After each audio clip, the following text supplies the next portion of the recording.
चुड़ैल की कहानी घने जंगल के बीचों बीच स्थित एक छोटे से गांव की कहानी है, जो अपनी रहस्यमयी घटनाओं और खौफनाक कहानियों के लिए कुख्यात था। इस गांव में एक पुराना कुआं था, जिसके बारे में कहा जाता था कि वहां एक चुड़ैल रहती है। गांव वाले उस कुएं के पास जाने से डरते थे, खासकर रात के समय। गांव के बुजुर्गों का कहना था कि यह कुआं कभी गांव की सुंदर स्त्री माया का घर हुआ करता था।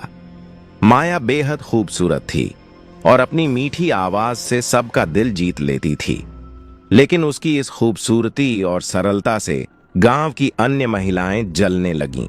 उनके मन में यह बात घर कर गई कि माया एक जादूगरनी है जो उनकी खुशियां छीन लेगी।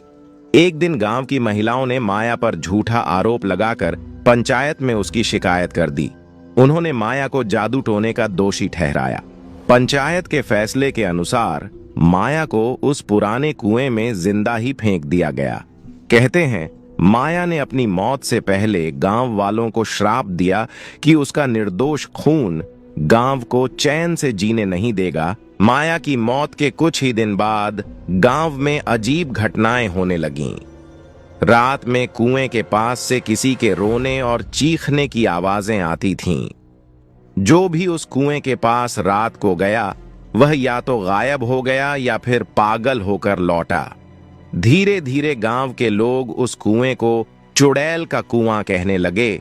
एक रात गांव के एक नौजवान राजू ने हिम्मत जुटाकर कुएं के पास जाने का फैसला किया। वह गांव की इन कहानियों को महज अंधविश्वास मानता था। जब वह कुएं के पास पहुंचा तो चारों ओर सन्नाटा छाया हुआ था। जैसे ही उसने कुएं के अंदर झांकने की कोशिश की, एक ठंडी हवा का झोंका उसके चेहरे से टकराया। राजू ने एक महिला की परछाई देखी, जो सफेद साड़ी पहने हुए थी और उसके बाल बिखरे हुए थे। उसकी बड़ी बड़ी लाल आंखें राजू की ओर घूर रही थीं। राजू की चीखें सुनकर गांव वाले वहां पहुंचे, लेकिन तब तक राजू बेहोश हो चुका था। जब राजू को होश आया तो उसने सबको बताया कि उसने माया की आत्मा को देखा। गांव के बुजुर्गों ने बताया कि माया की आत्मा को शांति तभी मिलेगी जब उसे इंसाफ मिलेगा। राजू ने तय किया कि वह माया के साथ हुए अन्याय को गांव वालों के सामने उजागर करेगा।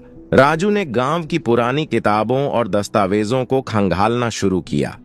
उसे पता चला कि माया निर्दोष थी और गांव की महिलाओं ने अपनी ईर्ष्या के चलते उसे जादूगरनी करार दिया था। राजू ने पंचायत को फिर से इकट्ठा किया और सच्चाई सबके सामने रख दी। गांव वालों ने अपने के पर पछतावा जताया और माया की आत्मा की शांति के लिए यज्ञ किया। कहते हैं, उस रात कुएं से एक तेज रोशनी निकली और माया की आत्मा ने सबको माफ कर दिया। अब वह कुआं फिर से सामान्य हो गया था और गांव में शांति लौट आई थी। लेकिन कहते हैं कि अगर किसी के मन में माया के लिए नफरत का भाव है, तो उसकी आत्मा आज भी उसे सजा देने के लिए तैयार रहती है।